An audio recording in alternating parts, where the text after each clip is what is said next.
Katherine May to the Human Human podcast. So excited to have you here. Thank you so much for having me. I'm excited. Of course. Now, I'm not going to lie. So we're going to get to go through the beautiful new book, Enchantment, that you just wrote. And what I thought I was going to get is not what I got, which is exactly what you told me was going to happen by the end of the book. It was just like the epitome of life. I do know why I walked in like this, but I walked in thinking like it was a solution-oriented book. Yeah. Does that make sense? Yeah. Like looking for just like the solutions to life. Like it's titled Enchantment. You think, of course, it's going to have it all and it all makes sense and I'll be done. Instead, I received a glimpse of understanding. I received a mirror of reflections and a pool of relatability. That was good. Like, and literally a pool because I related to your swimming stories. I was like, oh my God, this is so crazy. So it was really beautiful because while I was going through the relatability parts, I was getting a little frustrated. I was like, well, because you would point things out, you would give me the answers. Yeah. Yes. You pointed out things of the human experience that are so real and so raw and can be so painful and have no answers. And then you said, and we should embrace that it has no answers. And I was like, am I happy with that answer? And then I keep, I'm like, is the next chapter going to give it to me? Because I went through the chapter of taking off your shoes and I was in love. I just came back from Nigeria at the top of this year. And that was what I felt while I was in Nigeria. I felt there was such an element of taking off your shoes, of walking around and being safe and comfortable and happy and feeling everything around us without being threatened by, like we're so threatened by the world that is actually designed for us to take all of it in. But there's so many parts that we haven't engaged in on a natural human relational open, kind of relational way. And so I felt that, and I brought a lot of that, and I've always been into the idea and theory of taking off your shoes in what life has, but now we're in experience. Now when we're at the park it makes sense, but do we walk in the grocery store with no shoes on?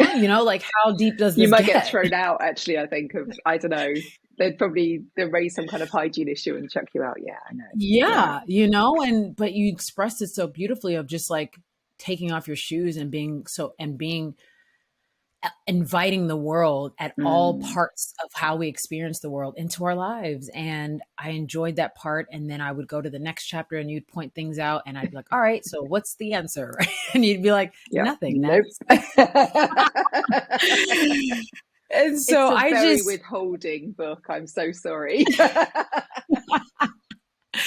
I'm so grateful to be able to express that truth to you, because I think that it's like by the end, I recognize you also knew what you were doing. You also knew what you were writing. You knew that you were expressing just the humanity and just the truth. And then saying, I hope that you can experience the truth of that without fear, without judgment, without shame, and with genuine relatability, recognizing that, oh, you said it so beautifully about how certainties, they harden us. And that was what I needed. I was like, they harden us. And as we know this truth, we still are confronted with the fact that the world requires some kind of certainty from us.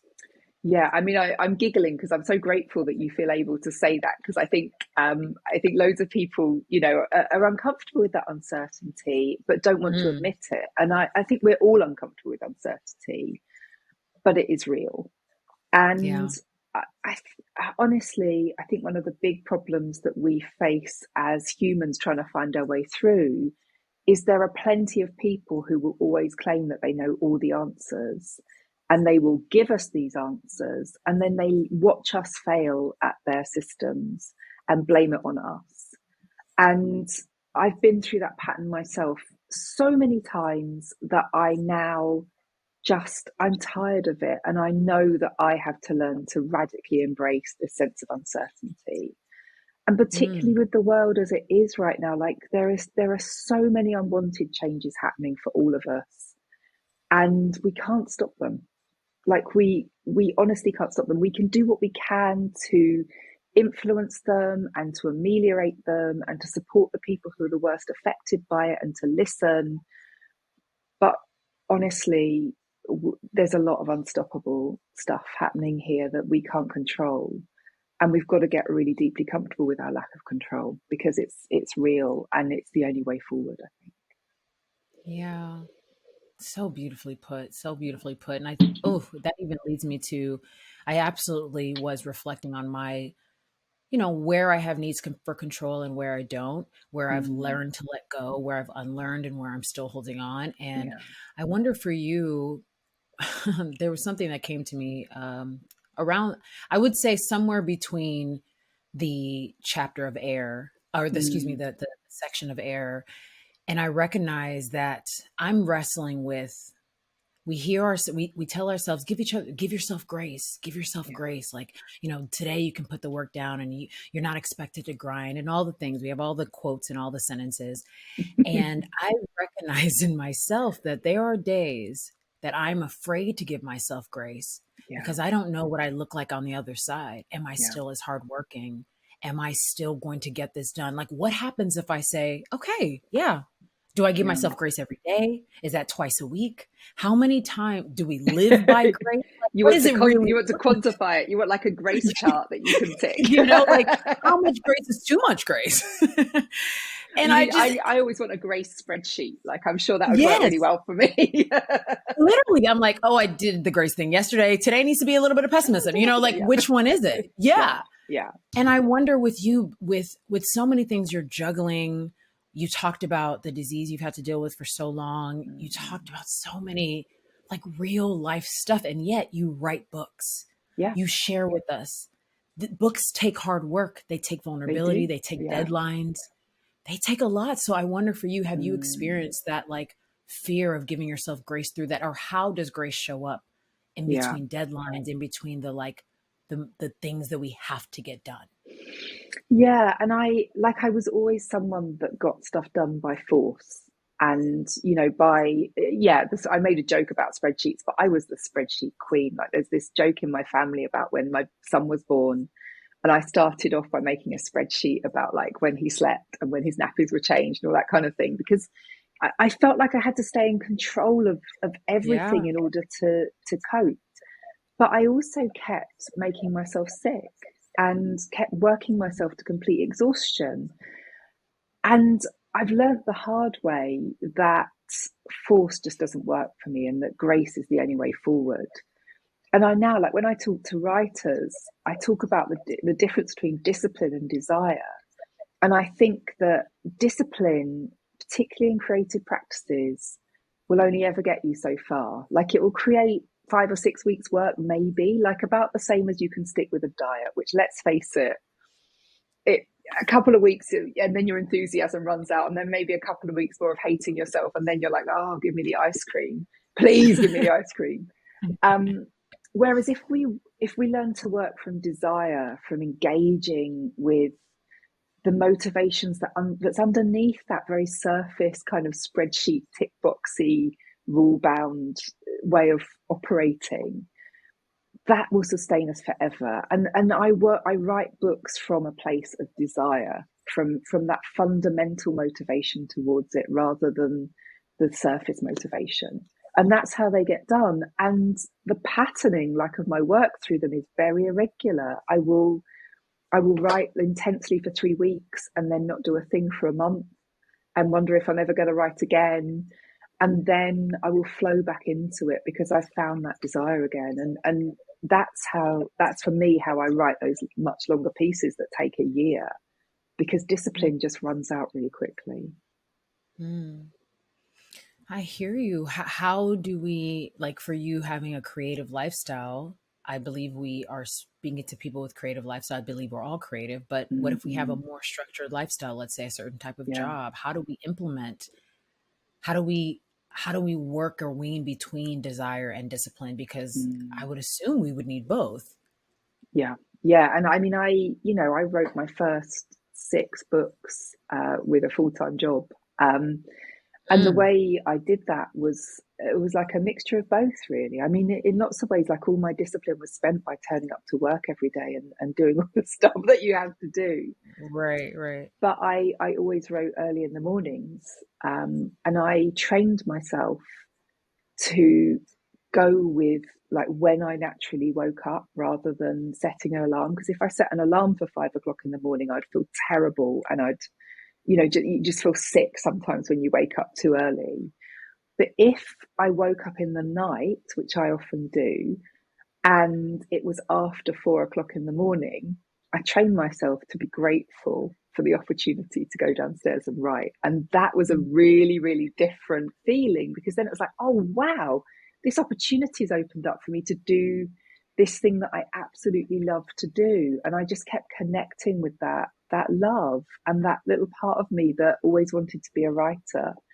And it got me through a lot of years when I was very, very busy anyway, and nobody wanted to read my output. But Yeah. it was the desire that did it rather than the discipline, I think. Mm. What's the last thing you forgave yourself for the first time? Oh my God. You know what? I think I find it easier to forgive myself than other people do. Like and that for me is about practicing humility, like to keep telling myself that I'm not any better than other human beings, and that therefore when I've done something that I think is like bad or embarrassing or beneath me somehow, I remind myself that I'm no better than anyone else, and I ask myself if I forgive them, and I kind of do. What is the last thing though? I don't know. Like I think there's so many things to forgive myself for. I'd love to have a specific example, but there's just too many of them. Mm. I think I've had to forgive myself today for being really grouchy about every email that's come in. Mm. Mm.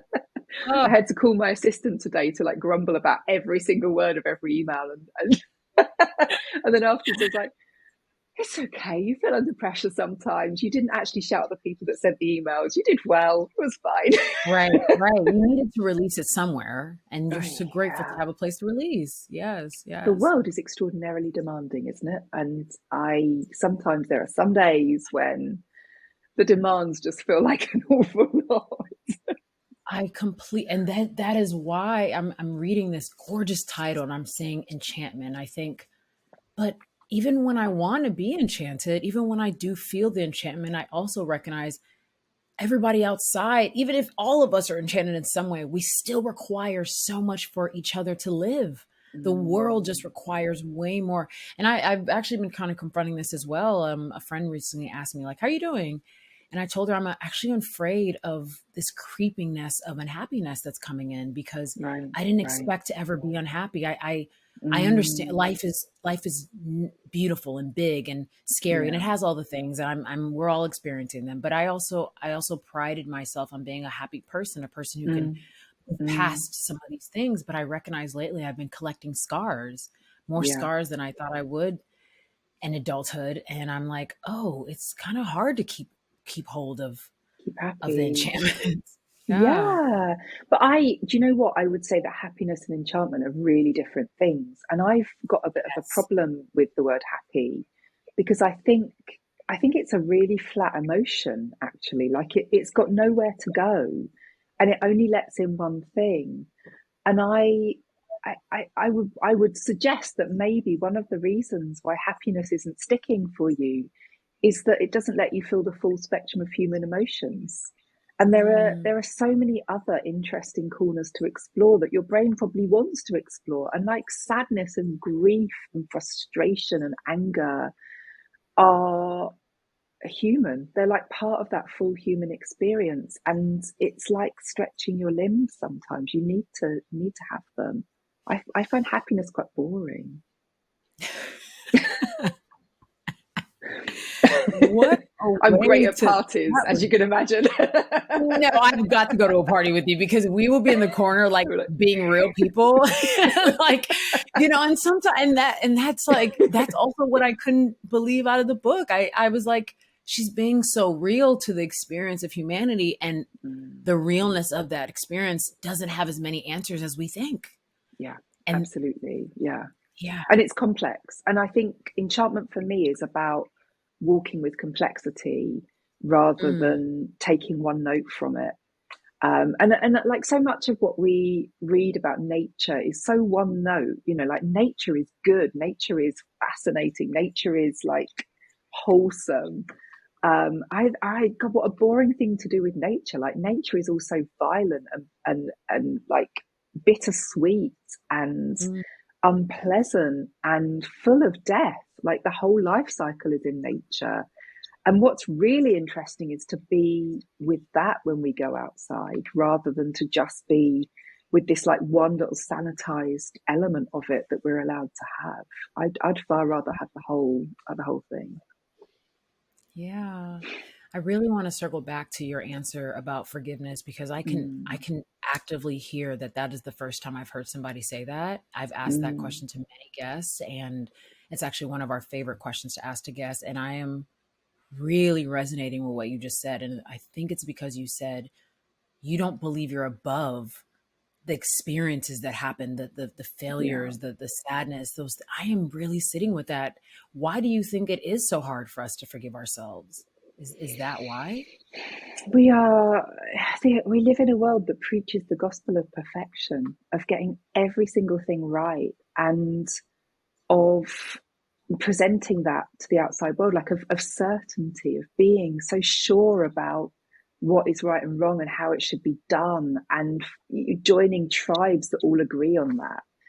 And I think we're exhausted by that. Like I know that I'm wrong about a load of things that I believe very deeply. I have to be, because all of the evidence of my life so far has shown me that I'm going to be wrong about a whole load of stuff, or I'm going to just not have known, or not engaged with it, or not thought about it. And why would that be any different now? Like why would I suddenly have changed and suddenly got everything right in this moment of my life? I haven't.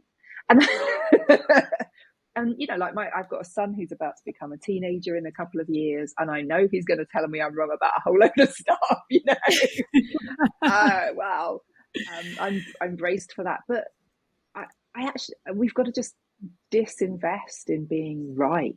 It's it Mm, it's not a truth. Like rightness is not a thing. It's not static. It's not stable. It's not universal. Instead, we're all going to have to carry on changing. We're all going to have to carry on listening and adapting and entering dialogue with the outside world. We don't get to just fix that forever. oh my god. Because I'm just sitting with like, we really do.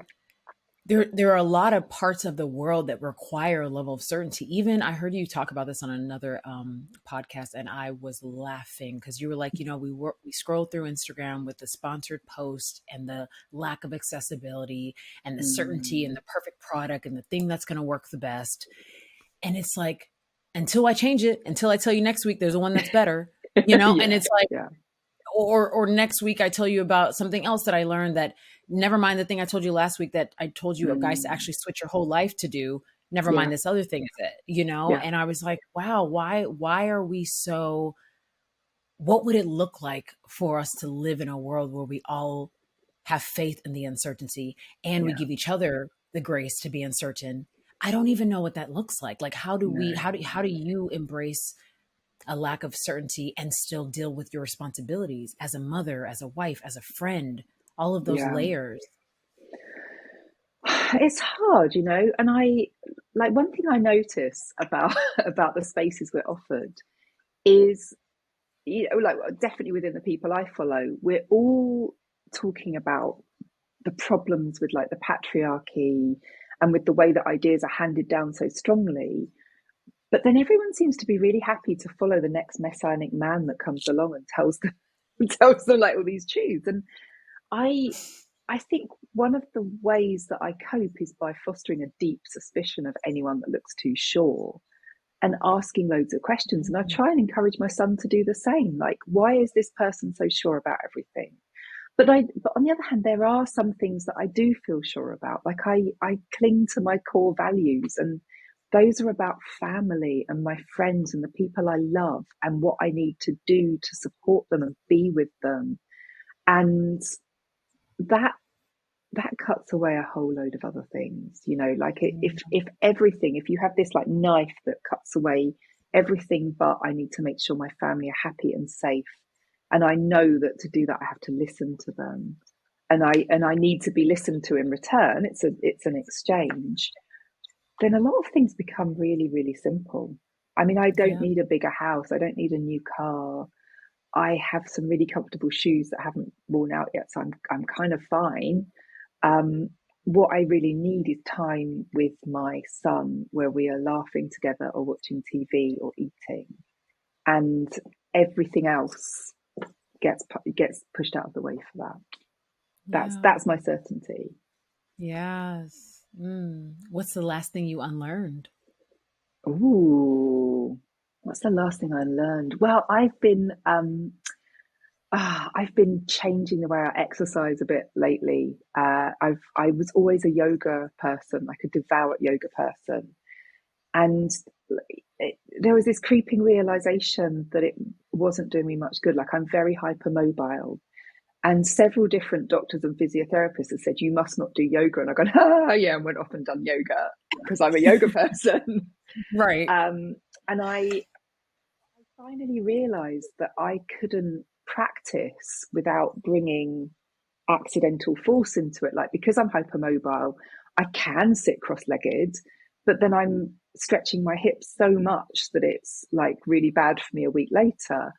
And I Mm. had to learn to stop that, and I've had to unlearn over stretching and overextending. And I've been working with a Pilates teacher for quite a while now to do that, and I'm gradually doing it more and more. But I think really recently I've realized how like I valued that overextension of my body as like something that showed that I was young and particularly fit, and I'm trying to disinvest from that idea that in Oh, order to be well, I have to be pushing myself beyond what's actually really good for me.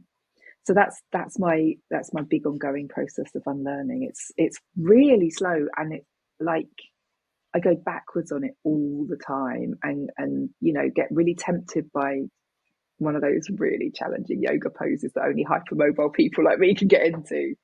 And I have to like it, but it yeah, those things about body and how we value, wow, what they can do, and how much, oh, I don't know, how much has come into that that's distorted our physicality, is like something that I'm going to be working on for a very long time, because I learned all the wrong lessons about that when I was young. And oh, I, like, as a middle-aged lady, I'm trying to learn to just accept the shape and the form that my body wants to make.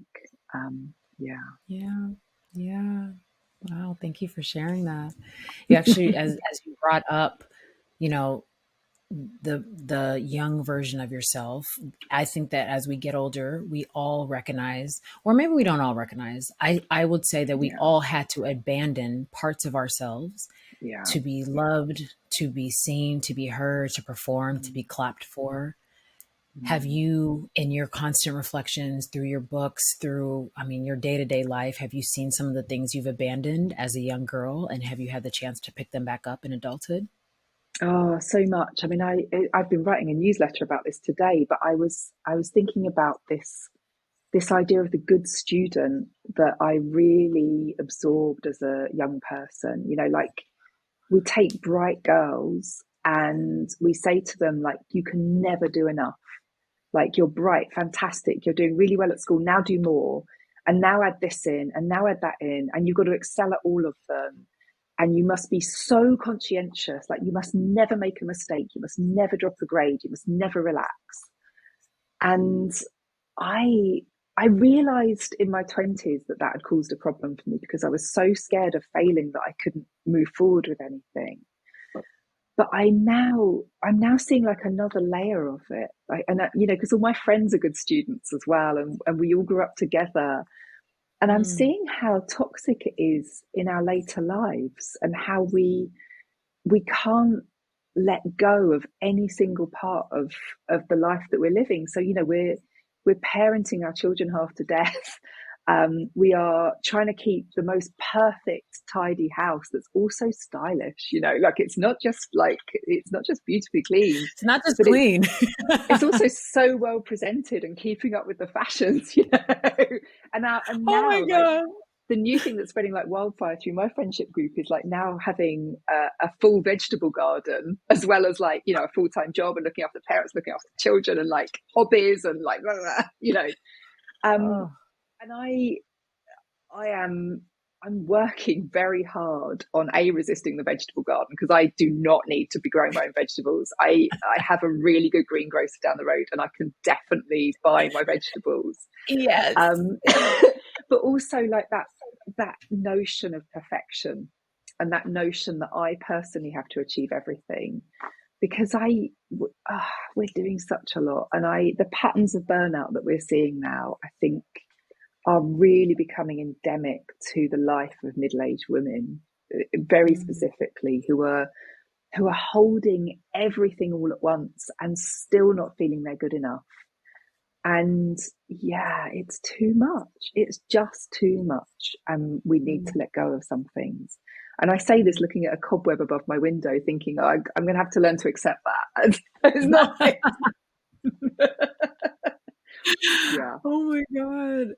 I I love that truth within the friendships. I absolutely understand that. I understand, like, man, at every stage we are always like, oh wait, okay, now we're adding this. Got it. Okay, we're all talking about this. Got it. We're adding this. Mm, mm, And I actually been kind of speaking about this with my siblings, because I recognize where our parents absolutely instilled a level of confidence in us, and they instilled this level of like, we do good work, right? yeah. Without saying those Yeah. words, it was like, you do good, you are good, be good, those kind of Mm, things. And as a mm. parent, I wonder how, and I really have this like, how do I say it? This very sincere grace for them, because as parents, you want to instill Oh, of quote course. unquote goodness Of and confidence in course. your Yeah. kid. You don't know that they're going to turn out 32 and say, Yeah. I don't know how to fail now because I No, was bred to be good, right? And no, that's so right. for you as a parent, what you are recognizing that has happened in your life, how are you now turning around and saying to your son or parenting him differently? Or are, because you're Mm. unlearning as you're learning. Yeah, You're yeah, unlearning absolutely. at the same time. Yeah. Like how do you translate be good, but also like don't feel like you have to be good for me? Like how do you Yeah. do that? Well, and one of the things that, oh God, maybe I shouldn't admit this, but in a public forum, but here we go. One of the conversations I had with my son really directly recently was about encouraging him to rebel more at school rather than less. Because I was always like quite naturally rebellious, and I found it quite easy to say, no, I'm not doing that, and sort of flouncing out. Like that was my mode as a teenager. And I don't Mm, regret it, actually, because I think it was a defense against so much pressure. But he internalizes it more. And after like the sort of third day of him coming home from school in tears about feeling like he couldn't do enough work, I said, right, here's how this is going to go. You're not going to do it. And when the teacher asks you why you haven't, and this was about doing extra homework, it wasn't about doing like his sort of set, normal set work. It was like doing extra work for extra credit. And I was like, here's how this is going to go. You're going to either lie that you did it and they will never know, or you're going to say, no, I didn't want to do that because I needed to rest this evening. And oh, and oh, I would happily say it directly to his teacher too. But kids of his, he's 10 years old, and in 2 weeks' time, he has got 4 days of SAT exams, SATs. They're a little bit different to your SATs, but they're, very similar kind of idea. And he's terrified of them. And they've come with like this huge burden of pressure. And I was like, this is the beginning. Like, if you don't learn to resist this now and to take from it what you need and what will help you and what like nourishes and develops you, and to leave behind all the other rubbish that's got nothing to do with you, then you're going to carry on doing this for like a long, long mm, time until you do learn. And so, yeah, I've, but then, like, it's, I say that in full knowledge. Like, I grew up in a really working class family. I was like the first generation of my family to go to university or to get to school past 16 or whatever. And, my parents had to say to me, like, work as hard as you can, get out of this situation. But yeah, I have. And I can see how toxic some of it was, even if it was unintentionally. And Mm. I need to not burden him with the same stuff and the same, yeah, huge level of responsibility that I was burdened with, because I had, like, I had an eating disorder, I was self-harming, I was depressed, I had anxiety. I can't do that to him again. It's not good enough. And that was before email and social media and all that stuff that he has to deal with Mm. now. And so, yeah, I taught him very deliberately rebellion a couple of weeks ago. That is very cool. That is very cool. You should absolutely admit Well, that. And I hope that in any form, any our listeners, whether you are a parent or not, if there's a friend you can help, if there's a sibling, if there is a coworker, I mean, imagine that type of permission slip that you just gave him. My gosh, what I was his hope so. response? But he kind of, I mean, he had a little sly smile. My husband chimed in as well. There were both of us going, no, and here's how you tell the lie as well. Like, don't over explain it. This is amazing. This is But amazing. like, we do spend a lot of time talking about being value driven as well, and being honest and being kind and looking after other people and working hard on the things that are meaningful. But he Mm, can't do everything, and the world never stops for him, and it never will. And so we've all got to learn to resist. And at the moment, that's individual, but we've got to find a collective way to resist the worst excesses of this world, because it's just breaking people. And I'm not having it. I'm being a fierce mama about that. I'm not having that happen to my son. Not if I can yeah. prevent it. Oh, wow. Yeah, I have to take a I really enjoy that, because I think even part of something that I recognize in the book is when you were talking about having Menyez and you said that you never let it get in the way of your livelihood. Oof. Yeah. I Well, was like, yeah. I mean, yes, please. I mean, if there's something that comes to Well, mind I there. think no. I think the important thing to say is that I've had to adapt how I operate in order to accommodate it, because what I couldn't do is stop it from happening. Like, it's Mhm. there's medication that I take to manage my Meniere's disease, which, for anyone that doesn't know, is like it's a weird inner ear condition that's triggered a bit like migraines, and it makes my brain think I'm upside down, and that will last for about a week. And in that time, like, I'm very nauseous, I'm very disoriented, I'm like bumping into things and falling over. Like, if you see me, I do look drunk. I'm often like standing at a tilt, um, which is just Mhm. really, I don't realize I'm doing it. Mhm. And when I was working a full time job, I like, you have no choice but to take time off, because you can't look at a screen, you can't really talk to people, you can't leave the house. And so I've done everything I can to make sure that the work I do fits with that, and it has to fit with having a few days off sometimes, because I cannot do anything else.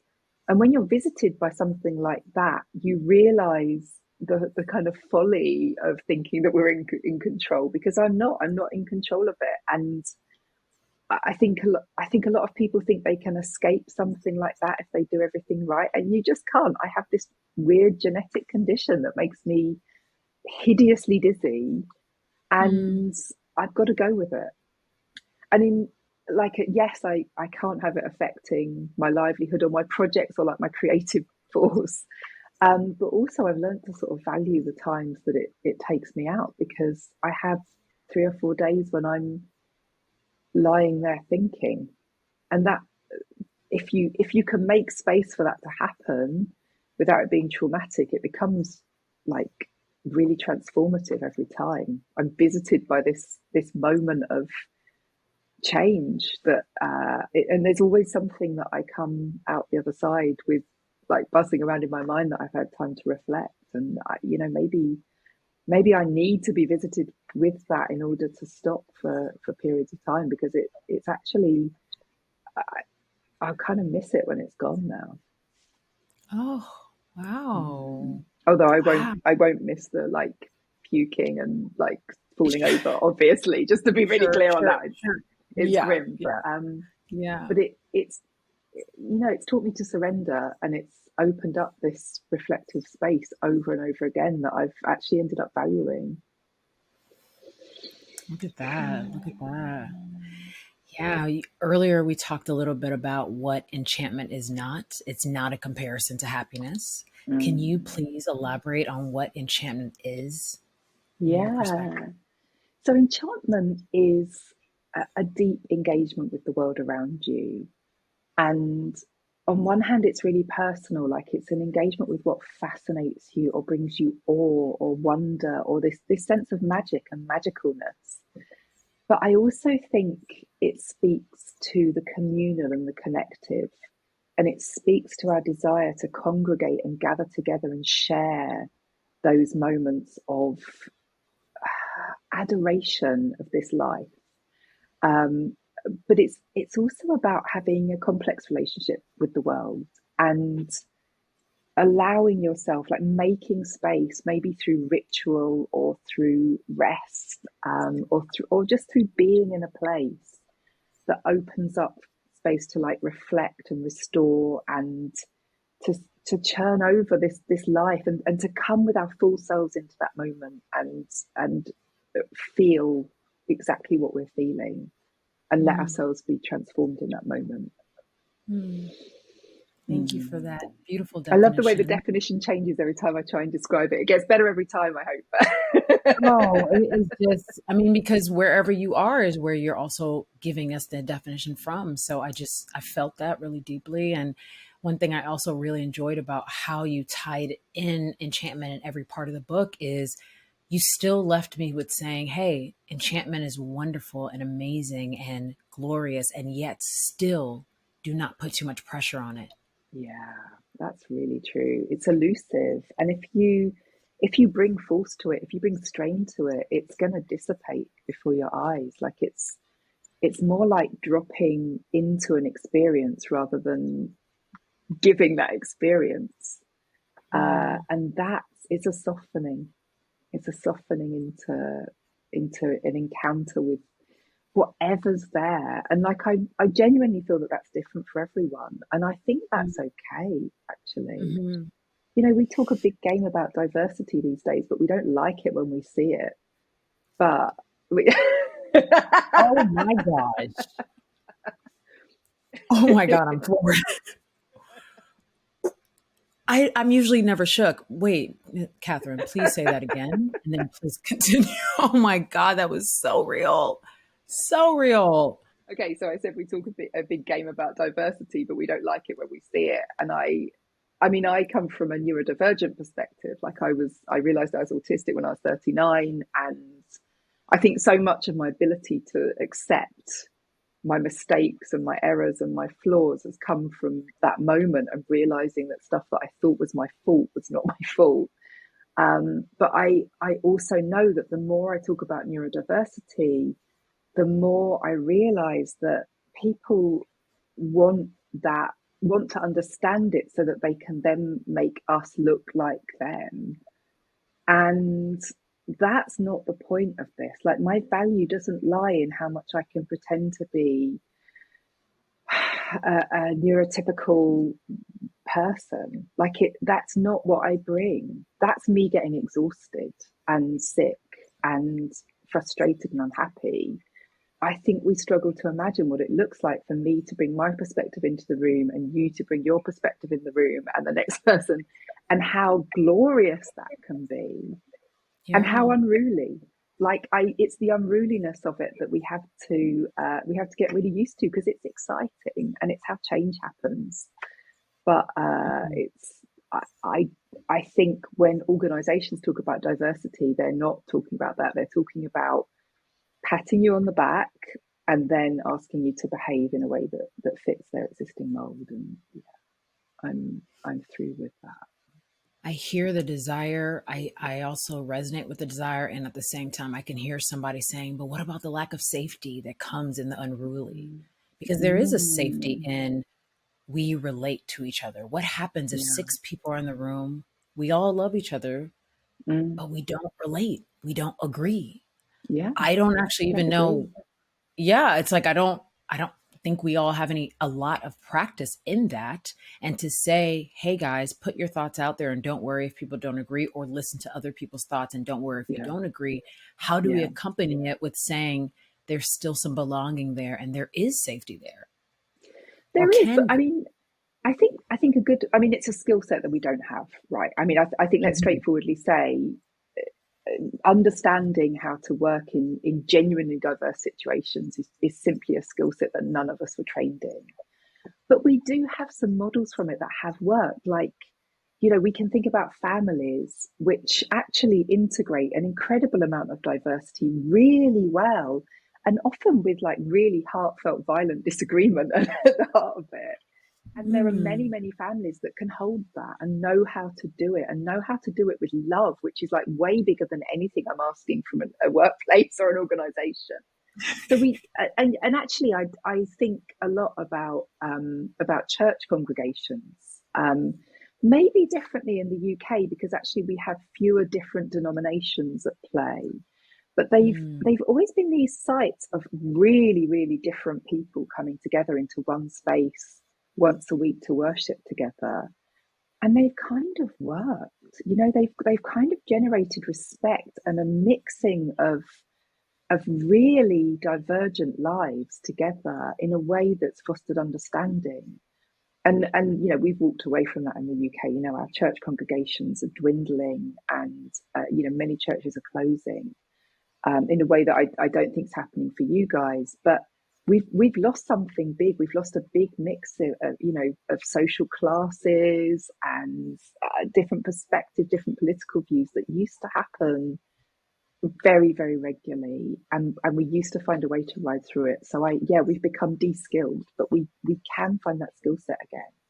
But Mm. and when we talk about it, we often focus on the wild edges of that, like the truly unacceptable people who I think we have to be able to step away from as well. The people that believe that I shouldn't exist. Like I can't make a negotiation with that person. Like Mhm. let's say that, I don't have to come to terms with someone who thinks that there should be a vaccine to make sure I don't ever happen again.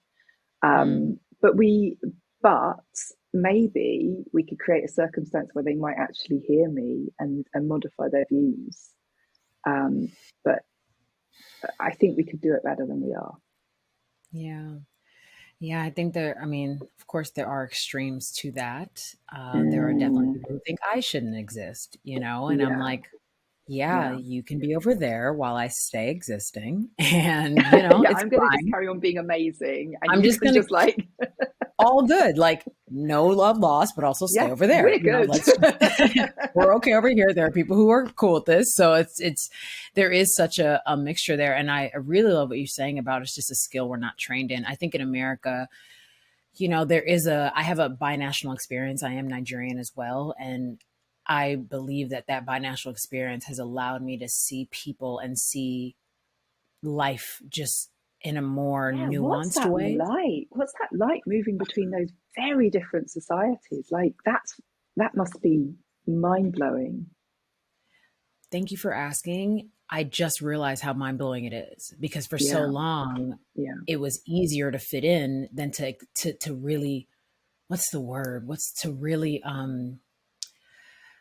ooh, it's past accept. It's like to really dwell in, Integrate, like, yeah, yeah, yeah, to yeah, integrate yeah. them beautifully without ever feeling like one has to be shut down before the other one can exist, or one Mm, has to be more powerful than the other.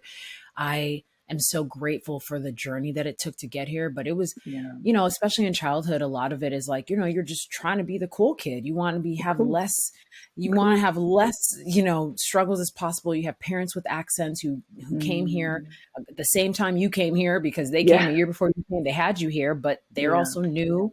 You want to protect them from the things you're learning at school because you don't think it was their experience, and they want to Mm. protect you because they're the parent. And Yeah. that's all happening at the same time. And so I am, in the past, I would say 5 years or so, really like integrating it in a way that I feel so much more excited and grateful and like proud. But there was a time that it was scary Mm-mm. to be proud because you didn't know Yeah. Yeah. if that was safe, right? There were jokes made, there were things like that. So, and I can't wait to experience the UK on a deeper level. Of course, I have friends and things like that, but I'd love to really, like, if I could live there for a year and see what is it like, what is the integration Mm-mm-mm. like? Because from what I Mm. hear, it is different from America. What I'm Yeah. seeing here is we all pick up the same type of skills, doesn't matter where we come Right. from. This is a melting pot, and at the same Yeah. time, Yeah. we all jump on the hamster wheel, and that can Yeah. be Yeah. very Yeah. that can be so that pulls us away from so much of our raw essence, and that is what I'm Mm. escaping every day.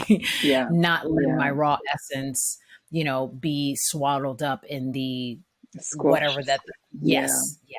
exactly. And so that is the skill set of practicing that within myself. And when you can practice that within yourself, you give other people the grace to practice it. You allow them to have their different thought and their diversity of thought. And that's why I reacted the way I did, because I genuinely feel Yeah. like Yeah.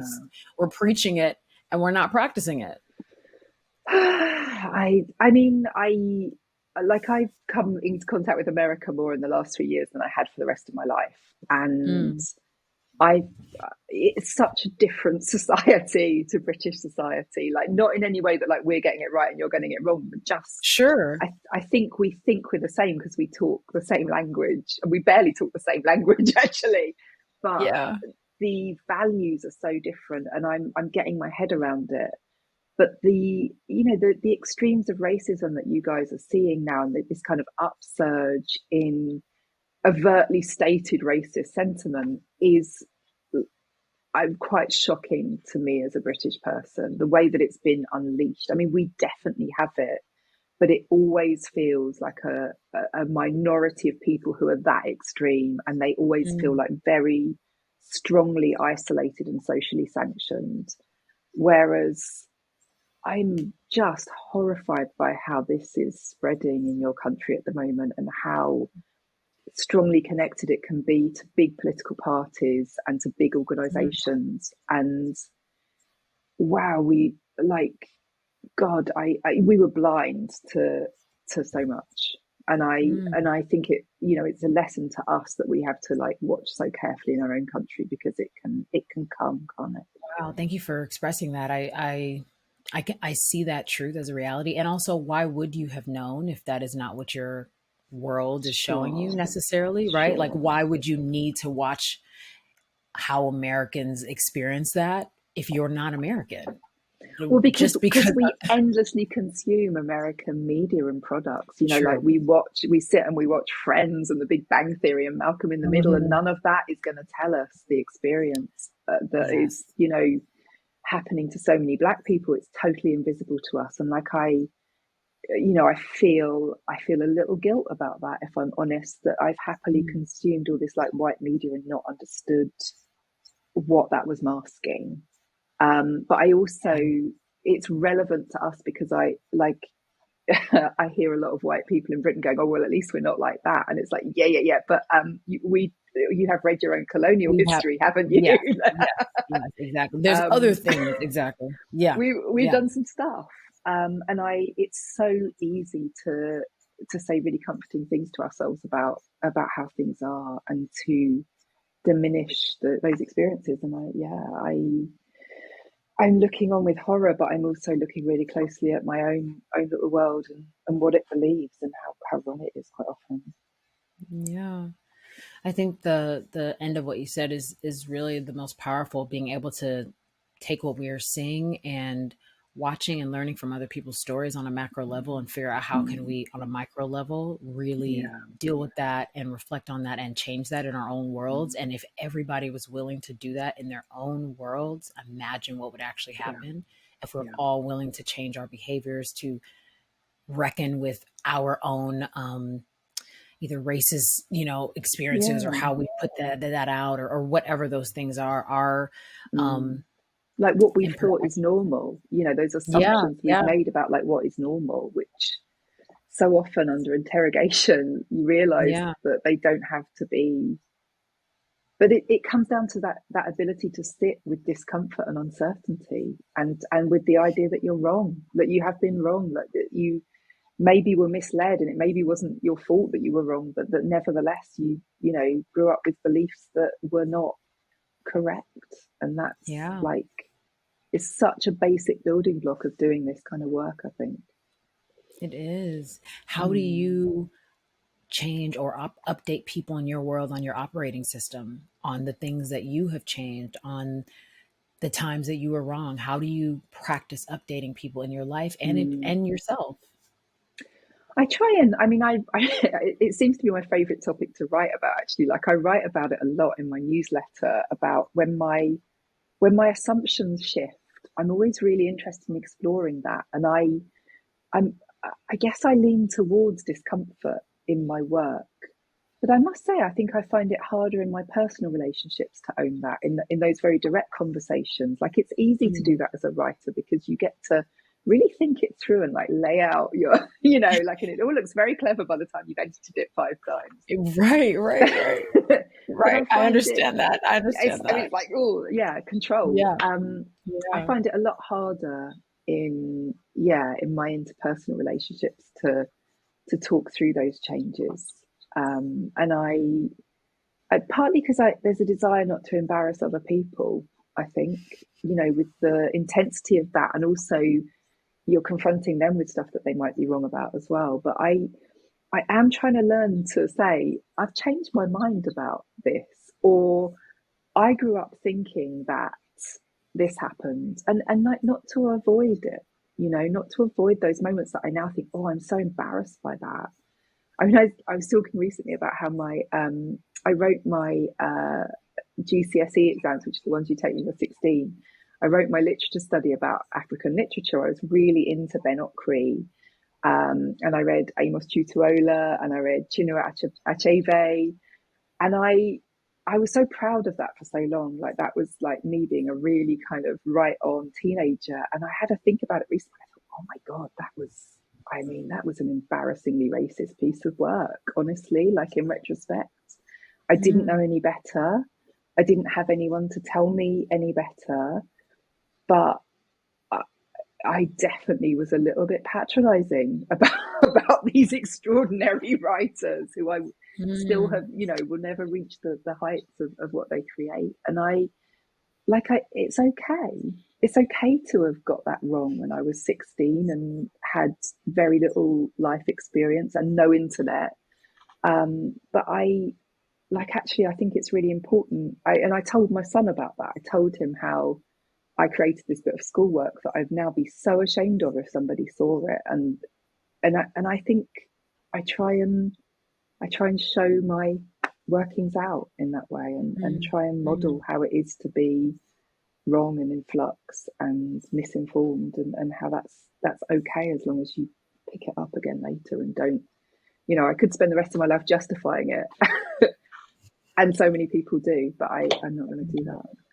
And Yeah. hopefully nobody will ever read it. Oh my God. For a variety of reasons. Like, my punctuation wasn't great either. I mean, but still, the fact that you released yourself from it through a conversation with your son, I think is really powerful, because something I really resonate with, and I think a lot of us do, is the interpersonal relationship. And that's the home of what I want to do in this life, be able to deepen our interpersonal relationships, one with ourselves and with others. And it's so funny how much easier, and that's why I laughed earlier when you were saying, as a writer, it's so much easier, even as a host and a podcast host, to be able to express Yeah. all of my feelings and my learnings and all of this with the conversation with Katherine, who I've never met, because it Yes. feels a little more macro right now, right? And you're like, oh my It's God, like, delightful. We're on our best yeah, behavior. oh my, like, we just told each other so much gorgeous stuff, Yeah. and yet I'm like, okay, which one of those do I actually have to tell the people in my life later? Yeah. Like, Yeah. who do I have to And update? I sometimes find myself sort of secretly hoping that my family and friends listen to my podcast so they can hear what an enlightened person I am. And I maybe that's a misplaced desire on my part. Maybe that's not fair. I'm not broadcasting to them. It's not reasonable. Yeah. Well, I always hope that, like, in case I forgot to tell them, they heard it on the podcast. Cause I love to talk with the people in my world, but it's that same thing you said. Sometimes it's just a little awkward. It's just a little embarrassing. You don't want to embarrass them. You don't want to embarrass yourself. Sometimes yeah, it means more. It just Yeah, means it has so much more weight. And at the same time, it really shouldn't, because we're all in relationship as mankind, as a human race. But at the same time, those people you spent mm, more time with, a son, a husband, a friend, a father, all the things.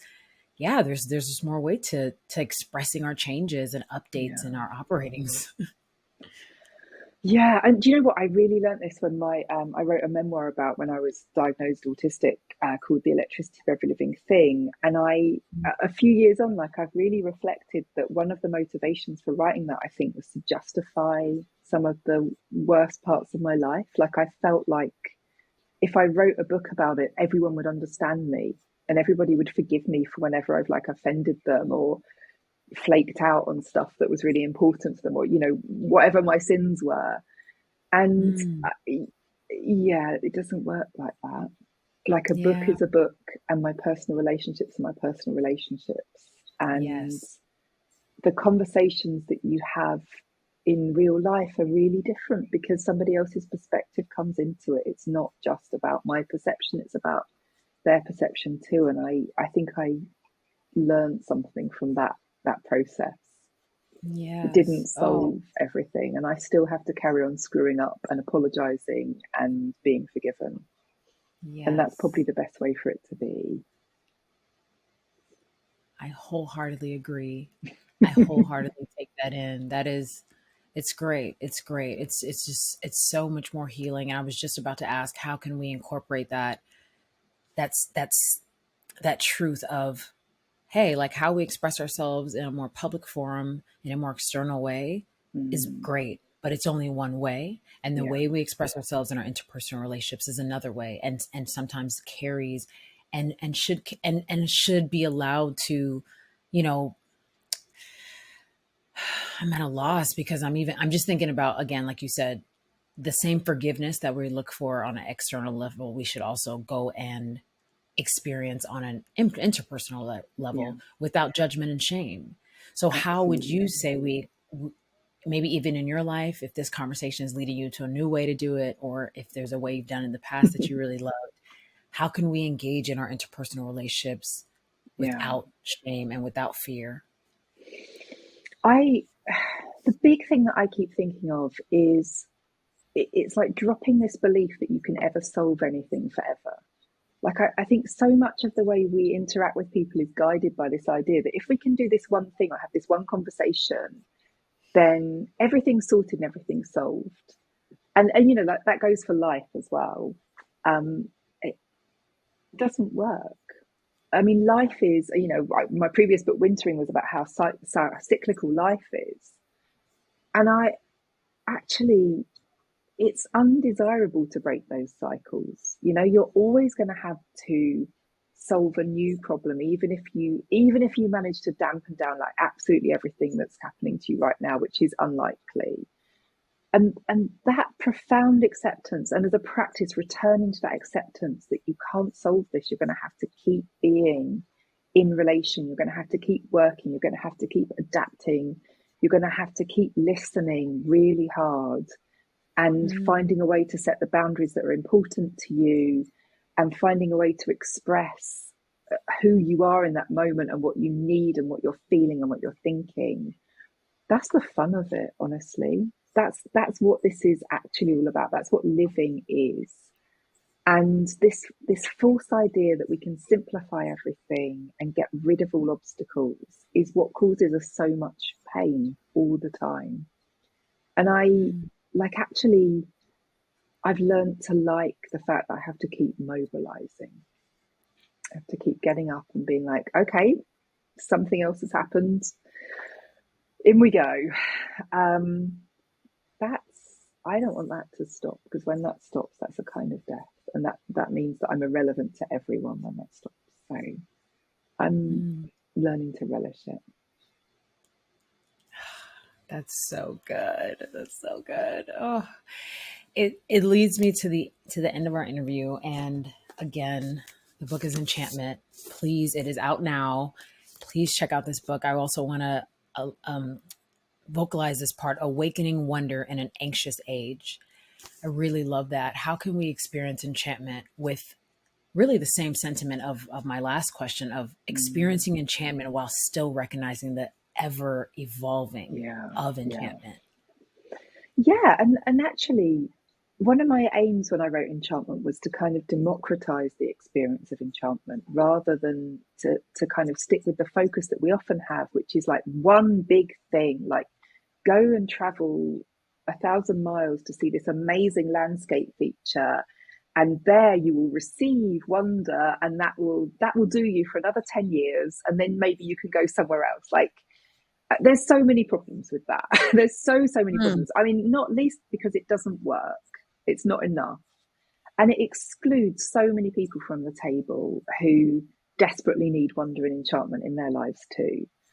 And so enchantment is a daily granular practice in your life that you find wherever you are, and everyone can look out of their window and see the moon. Like, everybody can find flowers in the cracks in the pavement, and you can find enchantment right there. You can find it by holding a stone that you pick up off the street. You can find it by noticing the seasons changing, and you can find it in the beautiful people around you and the amazingness of how people connect with you, like that, if that's not too grand a statement. So don't go looking for enchantment once and for all in one special place. Like, keep looking for it everywhere, every day, and you will find it. You'll be given it. Katherine May, everybody. Wow. This was such a good conversation. I had a great time. Same. What a gorgeous reflection. I feel like I hope you feel this way as well, but I just feel like you were such a mirror to exactly what I needed in this moment, exactly what I was looking to heal or looking to really, wreck through, and was questioning and going through in terms of that enchantment and constantly feeling like, if it's not big, does it matter? And it's like every small part matters. Everything matters. It's all happening. It might not be happening at once, but it's happening. And it brings almost all the cliches into truth. It's like everything happens for a reason is the most amazing sentence I'm hearing right now. It's all meaningful. Like, meaning is like, we bring the meaning, and every tiny thing sparks this incredible web of meaning that we're part of making. And like, your first thing you said to me was like, that happiness isn't with you right now. And I was like, good, great. I was like, oh my God, I just told her that in real life. Like, I love this space to be vulnerable, but to tell you that, I'm like, oh God, now you know. But you just, But it's so important. It's so important. Like, so many of us are not happy in any given moment, and that's a beautiful space to be in if we can trust it. If we can trust it. Thank you so much for this gorgeous conversation.